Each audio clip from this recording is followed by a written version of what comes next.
What's up, chooms? My name is Ty the Trainer, and welcome back to my YouTube channel. Thank you so much for checking out another video. Today, we're going to be going over the pushing and pulling movement patterns. Kind of a combo because they do very similar actions just on different sides of our scapula. So, without further ado, let's get right into it. Let's train! As always though, before we get started, what are the push and pull patterns? So it is important to know that there are a couple different kinds of each. There is a horizontal push and a vertical push, as well as a horizontal pull and a vertical pull. Some examples would be, say, in our horizontal pull, we have the bent over rows, tripod rows, T-bar rows, stuff like that. And then in the vertical pull, you'd have your lat pull downs, chin ups, pull ups, variations of such. Then on the other side of the push, for our horizontal push, we got bench press, push-ups, things like that. And then the vertical push would be your overhead press, your dips, and say handstand push-ups. So in today's video, we're going to go over more of the horizontal ones as they're more they're more, the movements of life, as in like you can push open doors, pull open doors, stuff like that. The vertical ones are kind of a whole different subject, and they will be covered in the future. So look forward to that video as well. All right, let's start with the horizontal pull. So I'm just going to do a horizontal row with my band set up here. But this would apply to any kind of horizontal row you do, whether it be a band version like this, on a cable machine, on the rings. The same principles apply to all those that I'm going to show you here. So how it works, or how the horizontal pull works, is we're going to grab onto our cables or our equipment that we're using, and when you do your rowing pattern, you want to drive the motion through the scapula. So you see a lot of people that really pull with their elbows and they try to come as far back as they can, which is great, but you want to make sure that this part of your back does the primary activation.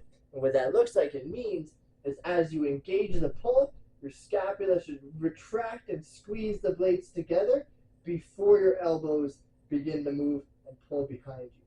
But then on the way back, you do the opposite. So you let the elbows drive forward, keep the scapula squeezed, and then allow it to come to neutral. So one more time, we're going to pull the blades together, keep the elbows nice and tight to our body, get them as far as we can behind us. You probably can't see, but my wrist is also staying straight, and then I allow it to go back to neutral. Okay. And that is how you safely execute the horizontal pull pattern. All right, and just for one final example, I'm going to demonstrate a inverted ring row so you can see that the same principle applies whether you're doing a weighted movement or a calisthenic movement. So we're going to you grab onto your rings, set up your position here, but if you pay attention, as I engage my pull, I have to engage my scapula by retracting it first before I can pull and get my elbows beside my body. And then we come back down like we would in the weighted version that I did. So notice the elbow position too, in correlation to my body. It's nice and tight, and we'll just have to keep that in mind for the next section, which is our horizontal push. Before we get going on the horizontal push, one thing to keep in mind that is very important on both these movements, whether it be the pushing or pulling, is there's a lot of scapular motion going on. We want that retraction and protraction.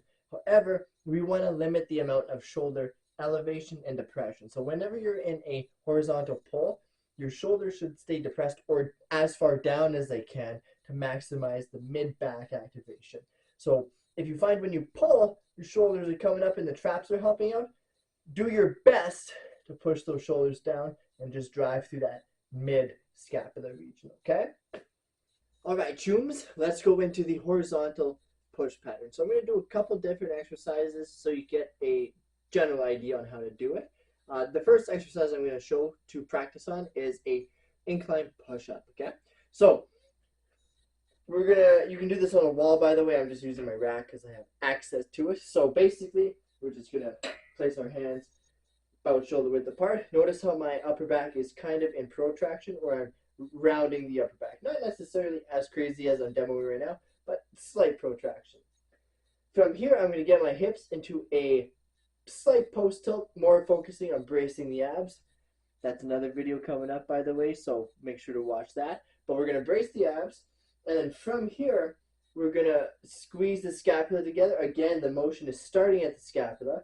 So I'm squeezing the scap, and then I'm going to bring or lower myself down until my chest touches the bar. And now pressing through the heels of my hand or the palms of my hand, I'm going to drive myself back up to that start position with slight protraction. So I'll do a couple more reps so you can see. Squeeze the scap, lower the sternum down to the bar, and then press yourself away, driving through the pectorals, the triceps, and the front delts, okay? And that is the incline push-up variation for a horizontal pull. All right, before I move on to the next exercise, just because it was kind of hard to see from the angle I have my camera at now, in the push-up position as well as the row position, you probably noticed right about now that my elbows kind of sit at this A-frame. From my elbow up to my traps, down my other elbow, kind of makes a nice tight A. That is an ideal pushing and pulling position for the scapula, as it allows us to produce the most amount of force and stability. So just keep that in mind. Whenever you're pushing or pulling, the elbows should be at that nice tight kind of triangle or A-frame position for I guess the max stability and the max comfortability as well. All right, the last exercise I'm going to demo here for you so you can get a good picture on how to practice your horizontal pushing pattern. I almost lost my train of thought there, sorry. Is the dumbbell flat bench. So not only is the dumbbell flat bench great for, unilateral training, getting, the sides equal, but it is a good place to start just to get comfortable with your horizontal pushing. So grabbing the weight that's comfortable for you, you're going to start here at the top position. Now, what you want to do first is you're going to now pinch the blades into the bench, and that'll create your scapula stability. And then you're going to lower the weights down, and notice how I'm in that A-frame position. Again, my elbows are tight, my wrists are stacked, my head is relaxed, unless I'm looking up explaining at the camera.